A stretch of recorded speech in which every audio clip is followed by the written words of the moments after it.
identity. Nigerian women, East African women, women from Ghana, they have no cultural identity. And I'm going to explain to you what I mean. You see, I work in an industry which is information technology. In information technology, there is one country that really stands out when you talk about information technology, and it's India. Indians, for some weird reason, I don't know how they got into that thing in the historical, the cultural context. Everybody maybe went in for IT. The whole country made a powerful reference to IT, just like China made a huge push into industrialization that deals with tools. The idea of having the tools to make a car or make a shoe, heavy industrialization that they can use to serve the world. India went into this heavy thing about information technology. In my 12 years of working in information technology, everywhere I go, it's loaded with Indians. If the information technology, for example, if a place has maybe 20,000 workers, I'm talking about a huge place, in which maybe 10,000 of their workers are engineers, software engineers, computer engineers, so on and so forth. I can assure you that of the 10,000, 9,500 will be Indians. So what has been my exposure there? Indian women. They're the one, they're 4 feet, some of them little 4 feet, things, small things that are making dream money. They came direct from their village into the system, and they're making 180,000, 190,000, 200,000 dream money. But there's a strange thing I notice about them. As they come to work, they're wearing their native wear, that thing that they tie and hang on their neck with that dot here. Another strange thing I've noticed about them is you will never ever, for all my years, I've stayed in the United States, I was born here. In all my years of staying here, you'll never hear the Indian women dragging their men to the American court system for divorce. It is our women that use the American court system to destroy our men. They bring the court in to help them destroy the men. You will never hear Indian women doing that thing. You will never hear women from China taking Chinese men into the American court system to destroy them with divorce. You will never hear women from Korea dragging their men in huge numbers into the American court system to destroy them. But when it comes to African women, East Africa, Nigeria, Ghana, when it comes to African women, they just drag their men into the court system. One of the things that I've noticed in this system or in this problem is poverty. Bring these Indian women, they're making 150,000, 180,000. They don't drag their men into court. Plus, sometimes, like in most places, all the places I've ever worked in information technology, they'll have one car. Not that I'm supporting that behavior, but there's something strange on why I see them. They have one car. They wait for their husbands. Even if their husbands are working 2 hours overtime over their time, they'll wait. Some of them pregnant, waiting for their husbands. When it's finished, they go into the same car with their husband and drive home. I watch Indian women and women from so many other places. They're not crazy about the Louis Vuitton, Gucci, all the designers wears. They are not even interested. Indian women, I meet them. They've been here 15 years, 20 years. They still keep their accent. They still speak as if they're living in India. But when I meet our women, and our women, all that they have to do is just get to a level of where they're making 50,000, 60,000, 70,000 or 80,000 a year. I'm talking about small money. Small money. Immediately the marriage is in danger. And they change. They start bleaching. And they start talking, sure, yeah, sure. Yeah, I went, oh my God, I went to New York. And I'm like, even I who was born here, I don't speak like that. I look at others like the Chinese. They can't speak English very well. And their women may be driving very expensive cars that belong to their husbands. And I look at the Indian women who don't speak English very well, and they're not interested in changing their accent or their undertone. And they wear their native dress, that thing, and everything to work. I look at Korean women. I look at other women. They have this sense of cultural identity. African women do not have a sense of cultural identity whatsoever. Little money, and the marriage is over.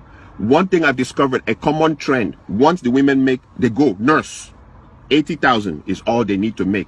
And suddenly your marriage is in danger. They want to call the shots. They want to be the ones that control everything. And if you don't like it like that, they'll bring in the American courts to destroy your life, destroy everything around you. They will insult you, and I'm like, 80,000 is all that it takes for someone to change. Or 70,000, because most of them, even the 80,000 is overtime. They've worked themselves Sunday, Saturday night, Sunday nights. They've worked themselves to death. That money that they make as overtime is what is now changing into something that they will destroy everything around them. the part that I see also is that a lot of, and I remember whenever I make my videos, I refer to bitch ass men. It has come to a point where we really can't define marriages in the African context anymore in the United States, because the man is changing diapers, he's washing the plates, he's sweeping the floor, he's cooking. Most men now have to cook to keep their marriages intact. He's picking the kids and dropping them. Like in what, like I've seen the experiences. I don't need to go far. I don't want to go to, you know, but the woman is shouting at them, where's the child's belt? Where's the child's socks? Where's the child's everything? And the women go around telling everybody, we are partners. There's nothing like head of the household. We are partners. Okay.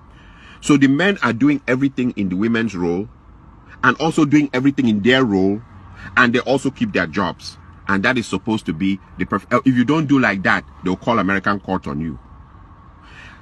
This partner thing, I've seen people try it, and it leads to disaster. Like he says, okay, so since I'm the one doing the laundry and washing the plates and cooking the food, can you help me change that bulb? No, that's a man's job. Okay, can you help me change the engine oil in the car? No, that's a man's job.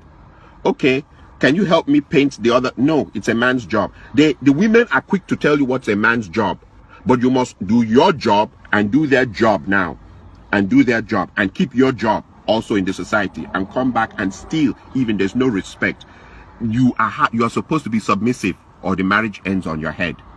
And when you look into it, she started making $80,000, and I compare that with the Indian women who make 150,000, 160,000, 180,000. And don't forget, this is India, where they kill.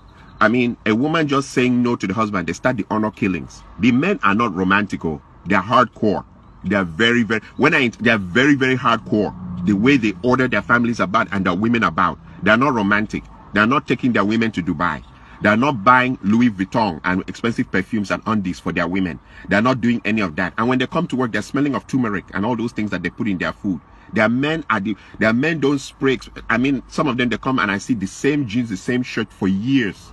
But their women stick to them with the kind of money they're making. Even the Hispanic women, I look at them, their men are poor. I mean, they all cross from the desert now into this town. They cross from desert, enter this town. I've seen some real dirty, nasty Hispanic women with drop-dead, gorgeous Hispanic women. The women don't leave their men. The same story, we crossed from the desert, came here together, we're sticking together to the bloody end. But when it comes to African women, all they need is just make a little money, and they've turned the marriage upside down. And there are bitch-ass men who will support that behavior. In fact, those women are more celebrated here than even married women. You see a man, if he wants to do his birthday party or his child dedication ceremony or burial or anything, he's inviting all the divorcees who threw their husbands out of the house. They have so much honor. In fact, so many people are calling them and congratulating them for throwing out their husbands out of the house. And sometimes when you go into investigation of why the bitch-ass men are supporting that, is because there's a competition. Africans in America compete to the point of death here in America. Which car someone is driving, which kind of house someone is driving, which kind of job. That's why Africans, it's better you stay away from Africans here. So since everybody's competing, if the woman can turn her house upside down and destroy it, she's already done the job for the man's enemies out there. They are applauding her. They now call her for parties and call her to come and drink in their house. And then there's the part two. When they throw their everything away, a clock starts ticking, a timing clock. Who is going to be the first guy to fuck her? Now that she's on her own, now that she's single, now that she's by herself. And it leads to a proverb from my area. There's this famous proverb from my area. They say that there's nothing as shameful as a big woman to uncover white hair for small boys to enter. White hair. Small boys will enter, come back with stories how they slapped that ass, how they shaked it up and how they run it around and stuff like that. And you'll be like, and in her mind, she's showing this attitude. She'll go onto her Facebook website and right there, I'm too blessed to be depressed. As they go lower, we go higher. Yep, we girls are flying higher. Hashtag liberated sisters. And then you wonder what is wrong with African women. Ghanaian community is the first community I've seen that fourth marriage, people fool. Fourth marriage. And if you put your ear to the ground, they're still blaming the men at the fourth marriage of the woman. She's married, the first one divorced, second one divorced, third one divorced, fourth marriage, they fool.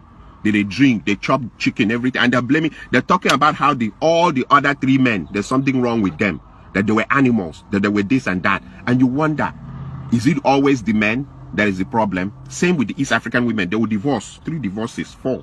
Somehow the story will be twisted. It's always the men's fault. And she's marrying. She can marry up to 7 times. Nobody knows what's going on. I am saying this because too many men's lives have been destroyed because of people who think they are in America. This America thing. Okay, I normally ask this simple question. What if a man became very rich and he had a house in America, and he had a house in Canada, and he had a house in Germany, and he had a house in Japan? He had houses all over the place. What happens there?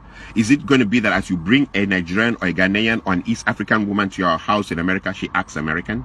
Then when you cross her over to the house in Canada, she now acts like she's Canadian. And then when you cross her over to the house in Germany, she now acts like she's German. And then when you take her over to Japan, she now acts Japanese Hong Kong, Kung Fu, Japanese Kung Fu, Shinto-kan, you know? What is it like? Do African women have cultural identity? Do they have any cultural identity? Do they have any loyalty in them as human beings? Do they? Or they're just moved by every wind of doctrine, every wind of thinking? And the hypocrisy, like I said, is now a lot of marriages, the men are the ones doing the women's roles, their roles, and keeping their jobs. All that to keep a man. And you see the men still coming, they come out with a big agbada and turn it and throw it up and stand and say, hey, I want to thank my wonderful wife. I don't want a marriage for the sake of what it looks like in the public. I want to be happy about it inside in my life. The show of that out there in the public, it looks good, but meanwhile back home I'm swallowing Percocet, I'm swallowing high blood pressure medicine, I'm swallowing all kinds of things to stay alive because I want to show people that I kept my marriage going. It's crap, it's bullshit, and that's for bitch ass men. I would rather live longer for my children than to stay in something that is horrific and try to keep it going. One side is always throwing the fishing bowl in the sky, one person is always trying to catch it. When does the other person become mature and stop? Oh, because they're making $80,000. Like I said, come and see the Indian women. 150. The husband is making 180. 200. The husband is making 190. People are making dream money. Indian community, I've never seen anything like that before. In IT, they own it. Google, Facebook, everywhere, they own it. And they're making killing money. Those guys hold cash, dream money, and their wives are not going crazy. You see their wives by their husbands all the time. The other final part I'll leave you with is I thank God for Trump. I thank God for Trump because Trump has defined what America truly is about.